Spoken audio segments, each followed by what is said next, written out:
Hello दोस्तों, आज की हमारी कहानी है फूटा घड़ा। बहुत समय पहले की बात है। किसी गांव में एक किसान रहता था। वह रोज भोर में उठकर दूर झरनों से स्वच्छ पानी लेने जाया करता था। इस काम के लिए वह अपने साथ दो बड़े घड़े ले जाता था, जिन्हें वो डंडे में बांधकर अपने कंधे पर दोनों ओर लटका लेता था। उसमें से एक घड़ा कहीं से फूटा हुआ था और दूसरा एकदम सही था। इस वजह से रोज घर पहुँचते पहुँचते किसान के पास 1.5 घड़ा पानी ही बच पाता था। ऐसा 2 सालों से चल रहा था। घड़े को इस बात का घमंड था कि वो पूरा का पूरा पानी घर पहुँचाता है और उसके अंदर कोई कमी नहीं है। वहीं दूसरी तरफ फूटा घड़ा इस बात से शर्मिंदा रहता था कि वो आधा पानी ही घर तक पहुँचा पाता है और किसान को की मेहनत बेकार चली जाती है।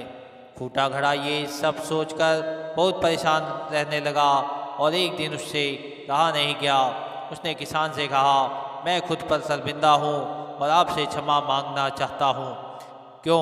किसान ने पूछा, तुम किस बात से शर्मिंदा हो? शायद आप नहीं जानते, पर मैं एक जगह से फूटा हुआ हूँ और पिछले 2 सालों से मुझे जितना पानी घर पहुँचाना चाहिए था, बस उसका आधा ही पहुंचा पाया हूँ। मेरे अंदर ये बहुत बड़ी कमी है और इस वजह से आपकी मेहनत बर्बाद होती है। फूटे घड़े ने दुखी होते हुए कहा। किसान को घड़े की बात सुनकर थोड़ा दुख हुआ और वह बोला, कोई बात नहीं, मैं चाहता हूँ कि आज लौटते वक्त तुम रास्ते में पड़ने वाले सुंदर फूलों को देखना। घड़े ने वैसा ही किया। वह रास्ते भर सुंदर फूलों को देखता आया। ऐसा करने से उसकी उदासी कुछ दूर हुई, पर पहुँचते पहुँचते फिर उसके अंदर से आधा पानी गिर चुका था। वो मायूस हो गया और किसान से क्षमा मांगने लगा। किसान बोला, शायद तुमने ध्यान नहीं दिया। पूरे रास्ते में जितने भी फूल थे वो बस तुम्हारी तरफ ही थे। सही घड़े की तरफ एक भी फूल नहीं था।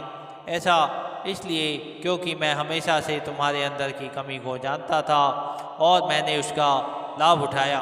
मैंने तुम्हारे तरफ वाले रास्ते पर रंग बिरंगे फूलों के बीज बो दिए थे। तुम रोज थोड़ा थोड़ा करके उन्हें सींचते रहे और पूरे रास्ते को इतना खूबसूरत बना दिया। आज तुम्हारी वजह से ही मैं इन फूलों को भगवान को अर्पित कर पाता हूँ और अपना घर सुंदर बना पाता हूँ। तुम ही सोचो, अगर तुम जैसे हो वैसे नहीं होते तो भला क्या मैं ये सब कर पाता। दोस्तों, हम सभी के अंदर कोई ना कोई कमी होती है, पर यही कमियां हमें अनोखा बनाती हैं। उस किसान की तरह हमें भी हर किसी को वैसा ही जो जैसा है वैसा ही स्वीकारना चाहिए और उसकी अच्छाई की तरफ ध्यान देना चाहिए। और जब हम ऐसा करेंगे तब फूटा घड़ा भी अच्छे घड़े से मूल्यवान हो जाएगा। दोस्तों, आप लोगों को ये कहानी कैसी लगी मुझे कमेंट करके बताएं और मेरे चैनल को सब्सक्राइब करें, लाइक करें और शेयर करें। धन्यवाद।